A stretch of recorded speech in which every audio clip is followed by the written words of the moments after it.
Hi, kindergartners. It's time for math. And yes, Pete the cat is here with us for math today, too. He is going to help us with patterns. Remember last week we were looking at patterns, and we found out that you could find patterns everywhere. They are in colors, in shapes, in sounds, in motion, all kinds of things. And you practiced doing those things as well. And so today, let's just do a quick review of what we looked at. So we talked about the type of pattern, okay? And remember, the type of pattern is identified by letters. So you have to know what the core of the pattern is first. The core of this pattern is red and blue because red and blue repeats. It happens over and over again. So it is called an A-B pattern. The A is the red and the B is the blue. So we could also say A, B, A, B, A, B. Here's another one where the core is white, green, green, because that's what happens over and over again. White, green, green. And we label it A, B, B. It's in the order of the alphabet.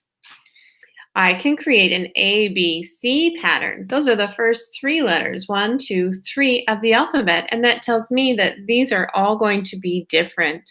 They are red, yellow, brown. Red, yellow, brown. A, B, C. A, B, C. And then the next one, you are going to extend a pattern. And that is what is expected for you to do in kindergarten. That's one of our learning targets. You can say, I can extend a pattern. Try it. I can extend a pattern. And that means that you can show what's next. So if this is green, green, blue, blue, what comes next? Green, green, blue, blue. And we label it A, B, B. A, B, B. So here's where Pete the cat comes in. Pete the cat and patterns. We are going to have a seesaw activity today with Pete the cat and patterns. However, I would like to read this book, Pete the Cat and His Four Groovy Buttons. Pete the cat has a unique kind of pattern.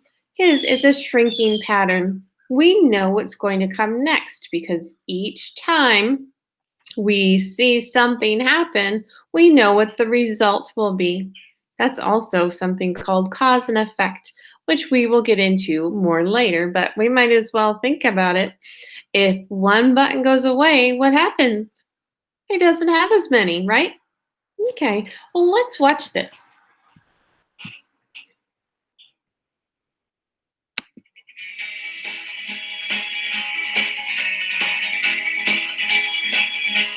You might catch me singing. Sorry, I love Pete the cat.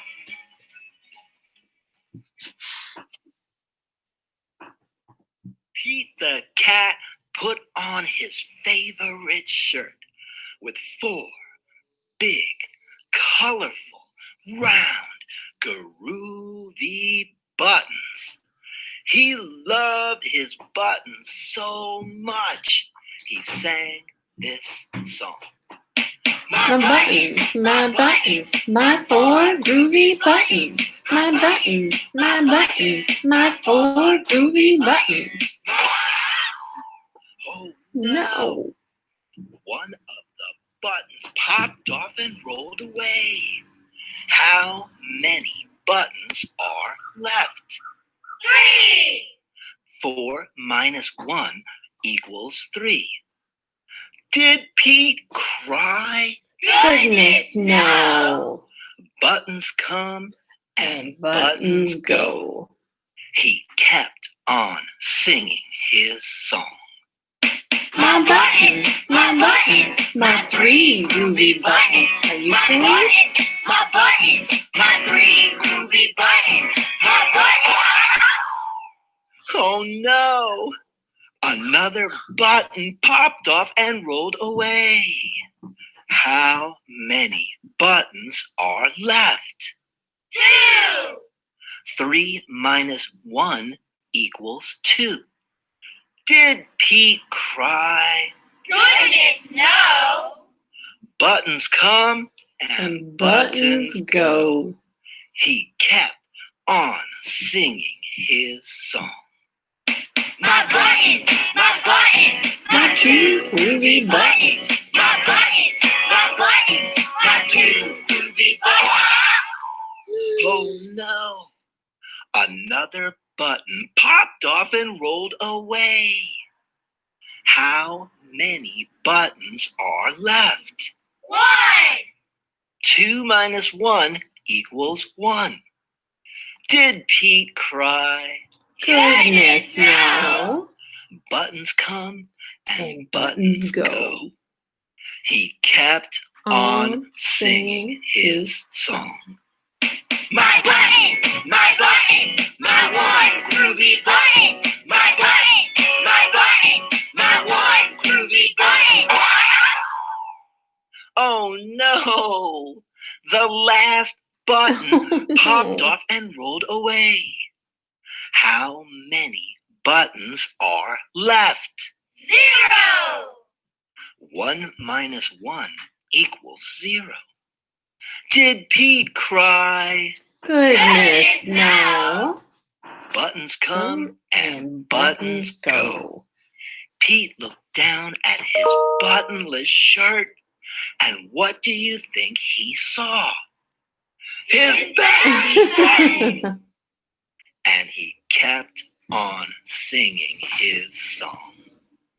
My button, still have my belly button. My button, still have my belly button. My button, still have my belly button. I guess it simply goes to show that stuff will come and stuff will go. But do we cry? Goodness, no. We keep on singing.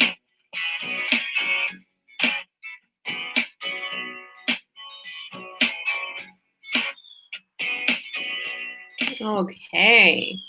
Well, that's always fun to have a Pete the Cat song. I really like those stories. And you know how they say, and did Pete cry? And we say, goodness, no. Because you know what? Some things just are not worth crying about. It is okay to cry about some things, but we don't need to cry about everything. So today when you go to your seesaw activity, this is what you will see.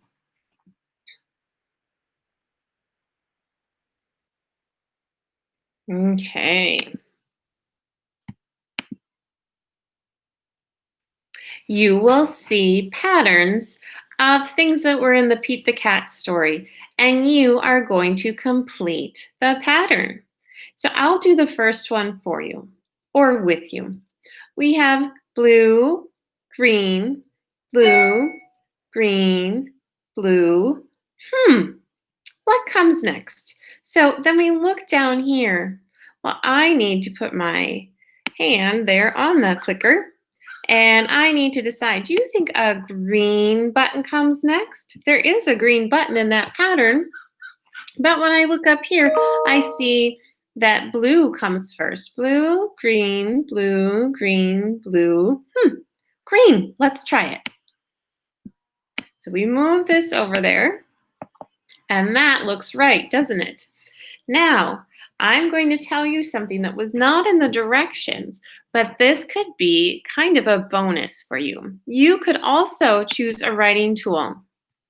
And since we've been talking about the core of patterns, you could label the type of pattern, because we know if we know the core, that means we know what comes next. But sometimes it's not as easy to label. So you could take your writing tool and you could make a pattern and name it.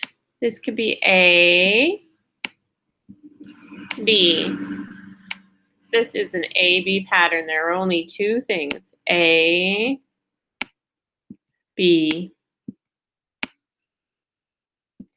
A, B. Okay.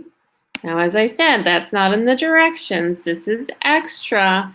But if I see you doing that, that shows that you are showing a little bit of extra effort, and then also letting me know if you understand what the type of pattern means. Okay? So we'll come back to just me. So today, when you're working, your job is going to be to extend a pattern. And if you would like to do a little bit more, you can name the pattern. You can label it with letters. All right, well, have fun with Pete. I'll see you tomorrow. Bye.